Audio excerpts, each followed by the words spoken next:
I'm currently playing a lot of old Bleach games since I started collecting the ones with Yoruichi in it. One of them is Third Phantom, a tactical RPG on the DS with a unique story and your own characters. I'm currently at chapter 7 and so far it's been pretty great, but the reason I haven't played further yet is the antagonist, Arturo Platero, an original R-ranker for the games, and I have seen his face before.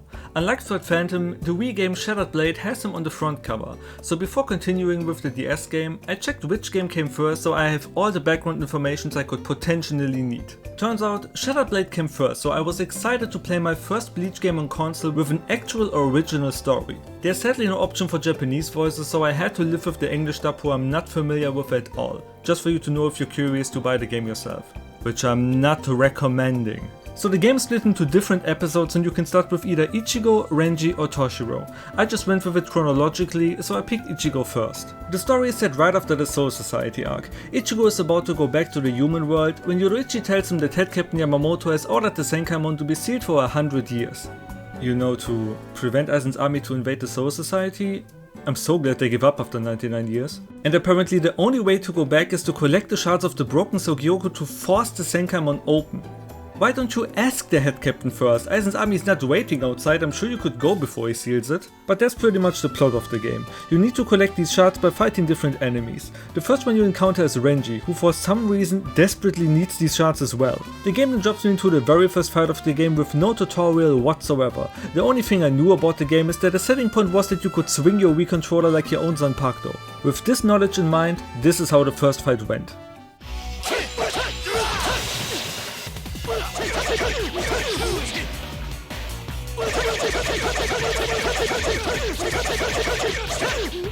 This shit is ass. So the controls are hidden in the pause menu and it's really not that deep. You can do some special attacks by holding different buttons during your motions, but this is pretty much it. I can block attacks, but running away from my opponent was actually in most cases a way better option. Especially when you consider the time limit for these fights. 30 seconds and the match is over. I honestly think I had more timeouts than actual KOs during my playthrough. So after adapting to this combat system, I was really worried where the story was going and how Arturo fits into it. After beating all of Ichigo's fights and collecting the shards, we meet Yoruichi once again, but this time she looks like this. And honestly, Yoruichi with glowing red eyes and this intimidating aura is hands down one of the best things this game has to offer. It turns out she's just Arturo in disguise and we collected the shards for him so he can rise again. I'm honestly relieved that Arturo even laughs at Ichigo for believing the Senkaimon story, because I actually thought the game would just do the stupidest plotlines ever. I mean, it still kinda is, but it's a little better now. We then continue to fight Arturo, he instantly dies and the day is saved. The real Yoruichi tells us that the Senkaimon was never going to be sealed and Ichigo can go home in a few days. And that's Ichigo's story. I'm sure you can guess how the rest of this will play out. In Renji's story, Mayuri tells him that Zabimaru is about to die because it reached its limit, and the only way to save it is to collect the Sogyoku shards. Why not ask literally any other Shinigami if they ever heard about this? Go to your own captain, ask someone else! So now we know Renji's motivation and fight through the same amount of enemies until we reach Arturo, who once again laughs at us. One fight later, Rukia asks all the questions the player has in mind and kicks Renji in his face. The end. The third episode with Toshiro has actually the most reasonable explanation for him collecting the shards. We have the super sick shot of Momo near death after Captain Aizen penetrated her. Imposter Unohana tells Toshiro that there is a special Kido to save her, but in order to execute it, she needs the spiritual power from the Sogyoku shards. And I know that's dumb as well, but when you see one of the most important persons in your life at the risk of dying in front of you, I get this irrational thinking. Like in the other episodes, you do a couple of fights back to back until you reach the and beat Arturo's ass for the third time. At the very least, Toshiro realizes he's been tricked after encountering Renji and his motivation for the shards. In the ending he gets told that Momo's condition is not life-threatening and that puts a smile on his face. The end. So far, these 3 episodes were the most important ones. You can also unlock an episode for Kenpachi and Byakuya, but these are just excuses to play as them. Kenpachi chases people with the shards because they make them stronger, and Byakuya is collecting them because he was ordered to do so. The 6th episode, however, is with Hanataro. And so far this game has been bad, just to be clear on this. I'm literally standing in front of my TV, waving my controller and win these fights. It's not fun, it's just annoying. And you heard what kind of story I'm getting for this. But this Hanataro episode has to be the most offended I've ever been in a video game since 10 or 12 years. In this episode, Hanataro randomly found a shard and therefore has been chased by other Soul Reapers. So now I do the same amount of fights as in the other stories, but with Hanataro. The only problem is, he's a joke character. Unlike anyone else in this game, Hanataro heals the opponent with his sword. So every time I attack like I did the entire time, I'm healing the enemy. To damage them, I have to use special attacks. And I can't remember the last time I was forced to play such a painful game mode. Because after this there are 2 more episodes, Yoruichi and Arturo himself, and to unlock them I need to do this.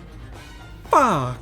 This is how most of my battles looked. My main tactic was to run away, jump into the opponent and then repeat until the time runs out. That worked out pretty good, until I encountered Ikkaku. And oh my god, fuck Ikkaku. Fuck Ikkaku and fuck Hanataro. Fuck this fight, this game and the Wii in general. And Nintendo on top. This shit took me like 20 minutes. And I know this doesn't sound like a lot, but it felt like hours. As someone who fought Raven without any upgrades in Armored Core 6 for 8 hours, let me tell you that this never felt as exhausting as this. A single match takes 30 seconds when the time runs out, and there were several times in which I died faster, so I fought Ikkaku with this shitty moveset around 30 times and it became more and more frustrating. I take so much damage but do so little myself, and in the end I didn't even win because of how good I was. This right here is my final match against Ikkaku. Split apart!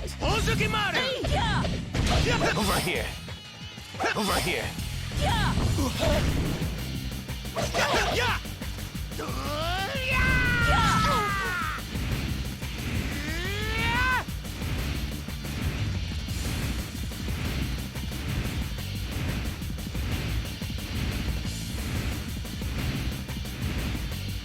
Tell anyone.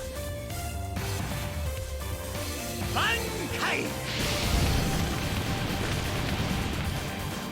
Ryuman Hozakimaru! Hey, hey, hey! Victory! Yes, I did it! He stopped doing anything. I don't know why, but I couldn't care less. That was probably the best case scenario I could have gotten and it came down to pure RNG.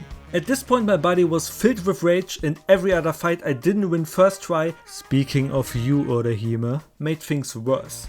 After I was done with all this shit, Arturo appeared and got his ass handed to him again. Little trivia for you, when beating him with Hanataro, he calls him a human like in Ichigo's ending. Haha, so funny, fuck my life and yours. This was my lowest point. I was non-stop cursing on this game and already gave it a 1 out of 10 on my Bleach scale.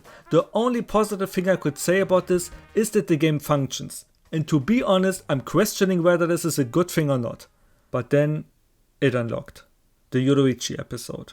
The reason I bought this game in the first place. After 6 catastrophal and nonsensical storylines, it was time for my favorite character to get the same treatment. So I started the episode, expecting nothing else than a slightly better gameplay than Hanataro. The story begins with Orihime telling Yoruichi about the sealing of the Senkamon and all the stuff Ichigo heard from Arturo. Yoruichi instantly says that the head captain would never do such a thing and figures that there's an imposter when Ichigo apparently heard this from her. What?